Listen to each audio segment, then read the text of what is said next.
Hello बच्चों, welcome to RNS classes. पिछले lecture में हमने क्लास 11th के सेट्स का कम्यूटेटिव लॉ पढ़ा था। हम यहाँ पे एसोसिएटिव लॉ देखेंगे स्टूडेंट्स। ये बहुत ही इंपॉर्टेंट टॉपिक्स हैं प्रूफ्स के, जो एग्ज़ाम में सेट से ज़रूर आते हैं। तो इनको प्लीज़ आप बहुत लाइटली मत देखिए, लाइटली मत इसको पढ़िए। बहुत ही इंपॉर्टेंट टॉपिक है प्रूफ में, और ये अभी लाइटली है, ये अभी इजी है। इसके बाद जो प्रूफ्स आएंगे स्टूडेंट्स, वो बिना इसके हेल्प के नहीं होने वाले हैं, ठीक है। अगर आप वहाँ जाके पछता के दोबारा वीडियो देखेंगे तो इससे बढ़िया आप अभी देख के उस पर जाइए, आपके लिए ज़्यादा कंफर्टेबल, ज़्यादा सूटेबल रहेगा। चलिए इसमें देखते हैं। एसोसिएटिव लॉ में 2 लॉ आपको दिए हुए हैं। ये आपको स्टूडेंट्स एनसीईआरटी एग्जाम्पलर में भी आपको ये क्वेश्चन दिया हुआ है।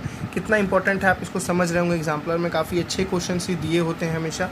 चलिए इसके पहले लॉ को स्टूडेंट्स डिस्कस करते हैं। 2 लॉ हमारे लिए बनाए गए, एक यूनियन के लिए, एक इंटरसेक्शन के लिए। बहुत ही ईजी है, समझिए। A union B union C is equals to A union B union C. मैं जैसे पैटर्न बताए थे स्टूडेंट्स, आपको वैसे ही करना है। यहाँ पे एलएचएस और आरएचएस सॉल्व करके कोई तरीका नहीं होता है। हम पहले बोलेंगे let x be an arbitrary element, ठीक है। कोई एक एक्स एलिमेंट वो इसमें है और हम प्रूव करेंगे कि वो एक्स इसमें भी है। मेरी बात समझ आ रही है ना। हम कैसे प्रूव करते हैं किसी 2 सेट को। अगर ये पूरा एक सेट है, ये पूरा एक सेट है, इन दोनों सेट को स्टूडेंट्स अगर इक्वल प्रूव करना है, सबसे पहले हम ये प्रूव करेंगे इसके सारे एलिमेंट इसमें हैं, ठीक है ना। इसके सारे एलिमेंट इसमें है, तो मुझे इसके लिए प्रूफ करना पड़ेगा this is subset of this. मेरी बात समझ आ रही है ना। क्या प्रूफ करना पड़ेगा? This is subset of this. फिर मुझे क्या प्रूफ करना पड़ेगा स्टूडेंट्स? इसके सारे एलिमेंट इसमें हैं, मतलब this is subset of this. मेरी बात समझिएगा। अगर आपको ए इक्वल्स टू बी करना है तो आपको पहले प्रूफ करना पड़ेगा ए इज सबसेट ऑफ बी, फिर आपको प्रूफ करना पड़ेगा बी इज सबसेट ऑफ ए। क्यों प्रूफ करना पड़ेगा? बिकॉज ए के सारे एलिमेंट बी में हैं, फिर बी के सारे एलिमेंट ए में है, मतलब ए में है जो बी में है वही है, और जो बी में है वही ए में है। इसको बोलते हैं इक्वल सेट। इक्वल सेट का मतलब आपको पता होगा, 2 सेट को इक्वल तब बोलते हैं जब नंबर ऑफ एलिमेंट भी इक्वल हो और एक ही एलिमेंट हो, 1 टाइप ऑफ एलिमेंट दोनों में ही हो। जिसमें 1 2 3 है ए में, तो इसमें भी 1 2 3 ही होना चाहिए बी में भी, ठीक। चलिए देखिए सुन कैसे करेंगे इसको। पहले बोलेंगे क्या, let x be an arbitrary element,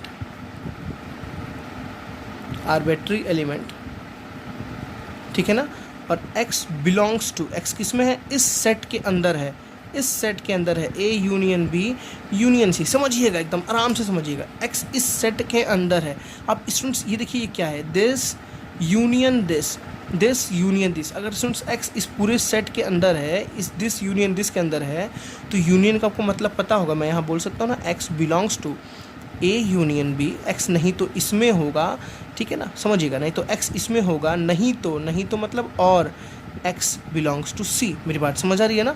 union का मतलब क्या होता है? इसमें या इसमें, और मतलब इसमें और इसमें, दोनों में से किसी एक में होगा तो इसमें ज़रूर होगा, इस पूरे सेट में ज़रूर होगा, ठीक है। चलिए अब इसको हम इसको स्प्लिट करेंगे। ये तो स्प्लिट हो गया, इसको स्प्लिट करते हैं। ए यूनियन बी का मतलब क्या होता है? एक्स बिलोंग्स टू ए और x belongs to B. Please अगर आप पिछले लेक्चर्स को नहीं देखे हैं तो प्लीज़ वहाँ जाके देख के आइए। ये कॉन्सेप्ट मैं समझा चुका हूँ वहाँ पे, कैसे यूनियन आता है, और कब आता है, एंड कब आता है। यूनियन जहाँ स्टूडेंट्स तो वहाँ और, जहाँ इंटरसेक्शन तो वहाँ एंड, जहाँ और मतलब वहाँ यूनियन, जहाँ एंड वहाँ इंटरसेक्शन। बहुत ही ईजी है। चलिए हमने इसको स्प्लिट किया। बगल में क्या है स्टूडेंट्स? और x बिलोंग्स टू सी और x बिलोंग्स टू सी। देखिए स्टूडेंट्स, ये सारी चीज़ें a और b और c लिखी हुई हैं। आपको यहाँ पे प्रूफ क्या करना है? यहाँ पे प्रूफ करना है a union b union c, मतलब b और c को एक पास करना है, b और c को एक पास करना है। मेरी बात समझ आ रही है ना। तो स्टूडेंट्स मैं क्या इसको ऐसे लिख सकता हूँ, x बिलोंग्स टू a और x बिलोंग्स टू b और x बिलोंग्स टू c। मेरी बात समझिएगा। मैंने इन दोनों को एक में कंबाइन कर दिया, तो मैंने क्या अपराध कर दिया? मैंने बस यहाँ ब्रैकेट लगा दिया, ठीक है। मैंने क्या किया? बस यहाँ ब्रैकेट लगा दिया। थोड़ा सा अलग वे है, समझ आ नहीं रहा होगा तो कोई नहीं, आप कोशिश करिए, समझ आएगा। एक दो प्रूफ्स के बाद आपको समझ आना शुरू हो जाएगा। हाँ, चक्कर क्या बेचारे का, ठीक है। चलिए तो यहाँ पे स्टूडेंट्स देखिए, x बिलोंग्स टू a हो गया और एज इट इज़ है। अब स्टूडेंट्स इसको क्या लिख सकते हैं? जैसे आपने इसको तोड़ के ये लिखा था, देखिए जैसे आपने इसको तोड़ के ये लिखा था, देखिए a यूनियन b का आपने ये लिख दिया, तो क्या इसको आप ये लिख सकते हैं ना? इसको आप ये लिख सकते हैं ना। इसको आप क्या लिख सकते हैं students? x belongs to b union c, और है तो यूनियन बी में भी है या वो सी में भी है, ठीक है ना। या वो बी में होगा या वो सी में होगा, तो बी यूनियन सी। समझ आई बात? अब देखिए ये एक सेट है, ये एक सेट है, इन दोनों को और लगा हुआ है, तो क्या बोलेंगे? x बिलोंग्स टू ए, और का मतलब यूनियन, बी यूनियन सी। अब देखिए students from first and from second, ध्यान से देखिए दोनों को। जो एलिमेंट इसमें थे वो सारे एलिमेंट इसमें है ना, मेरी बात समझ आ रही है? देखिए जो एलिमेंट इसमें थे वो सारे एलिमेंट इसमें, बिकॉज x एक आर्बिट्री एलिमेंट है। x कोई भी एलिमेंट हो सकता है, 1 हो सकता है, 2 हो सकता है। और अगर 1 इसमें है तो 1 इसमें भी है, अगर 2 इसमें है तो 2 इसमें भी है, अगर 3 इसमें है तो 3 इसमें भी है। मतलब इस सेट के सारे एलिमेंट इसमें हैं। तो ऐसे कंडीशन को क्या बोलते हैं? जब इस सेट के सारे एलिमेंट इसमें है तो this is subset of this. तो मैं क्या बोलूँगा स्टूडेंट्स? ए ऊपर वाला A union B union C, ठीक है ना, A union B union C, ठीक है ना, इस subset of A union B union सी।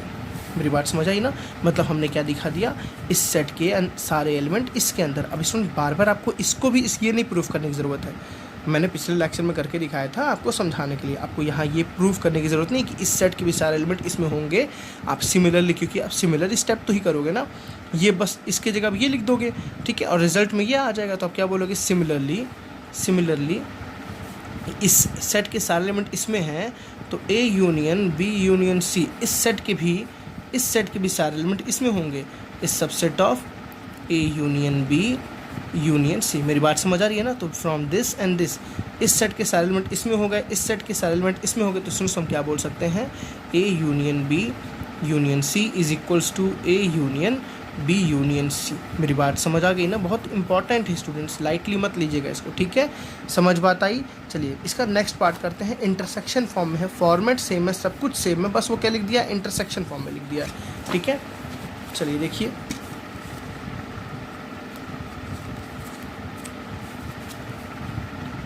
क्या लिखा है students? A intersection B intersection C is equal to A intersection B intersection C, ठीक। चलिए फिर से हम बोलेंगे कोई एक एलिमेंट x है जो इसमें है, कोई एक एलिमेंट x बोलिए, चाहे एलिमेंट y बोलिए, ठीक है ना, हम बोलेंगे इसमें है। Therefore let x be an arbitrary element and x belongs to, x किसमें इस सेट में है, a intersection b intersection c, ठीक है ना। x इस सेट में बिलोंग करता है, a intersection b intersection c में। अब मेरी बात बताइए, जब x इसमें पूरे में होगा तो मैं इसको एक्सपेंड करता हूँ। इंटरसेक्शन है ना a एंड दिस, तो मैं बोलूँगा इंटरसेक्शन का मतलब इसमें पता होना चाहिए। इंटरसेक्शन का मतलब एंड रटना नहीं है, एंड समझिए। इंटरसेक्शन का मतलब इसमें भी है एंड वो इसमें भी है, दोनों में ही है। तो मैं बोलूँगा x belongs to a, because अभी तो ये ईजी है, अभी तो बच्चों का खेल है ये आपको प्रूफ। अभी आप आगे जाओगे ना तो इसके बेसिस पे बहुत तगड़े प्रूफ है, तो रटिए मत कि इंटरसेक्शन का जगह एंड, समझिए, ठीक है। चलिए मैं इसको एज इट इज़ लिख दे रहा हूँ, ए x belongs to a and as it is लिख दे रहा हूँ। इसको फिर से मैं क्या लिख सकता हूँ? x belongs to b intersection c, समझिए बच्चों। x belongs to b intersection c का मतलब हुआ x बिलोंग्स टू b, ठीक है बच्चों। इंटरसेक्शन का मतलब क्या हुआ? And x belongs to c। मेरे को तो समझ आ गया, आई थिंक आपको भी आ गया होगा, ठीक है ना। अब देखिए सब में एंड है ना, तो क्या मैं इन दोनों को एक पेयर ले सकता हूँ? बिल्कुल ले सकता हूँ। देखिए x belongs to a and x belongs to b, और यहाँ क्या लगा दिया मैंने? ब्रैकेट। यहाँ क्या लगा दिया मैंने? ब्रैकेट लगाना कोई अपराध नहीं है, and x belongs to c। अब देखिए इस दो को मैं फिर से कंबाइन करूँ तो मैं क्या लिख सकता हूँ? x belongs to a and का मतलब इंटरसेक्शन b का, समझ आया बच्चों?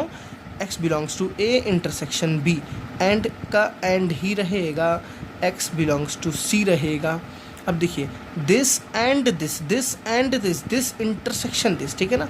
तो x बिलोंग्स टू, एक ही एलिमेंट है ना, x belongs to a intersection b, ठीक है ना। इंटरसेक्शन एंड है तो इंटरसेक्शन c, ठीक। अब देखिए क्या हुआ, इसको मैं अगर बोल दूँ फर्स्ट, इसको बोल दूँ सेकंड। देखिए जो एलिमेंट इसमें था, x इस वाले सेट में था ना स्टूडेंट्स, तो वही x इसमें भी आया, समझ आ रहा है। x इस सेट में था तो x इसमें आया बच्चों, समझ आया ना।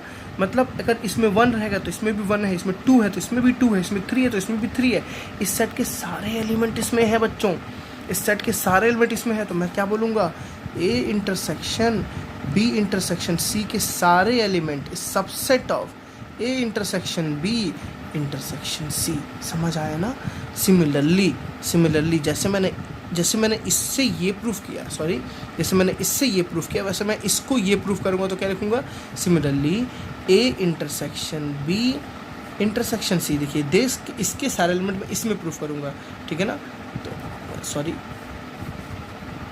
a intersection b intersection C के सारे एलिमेंट इस सबसेट ऑफ दिस, इसका A intersection B intersection C. मेरी बात समझ आई? तो from third and from fourth we can say that इस सेट के सारे एलिमेंट इसमें, इस सेट के सारे एलिमेंट इसमें, तो A intersection B intersection C is equals to A intersection B intersection C. है ना इजी? Most easy. ठीक है, बहुत इजी है ये दोनों।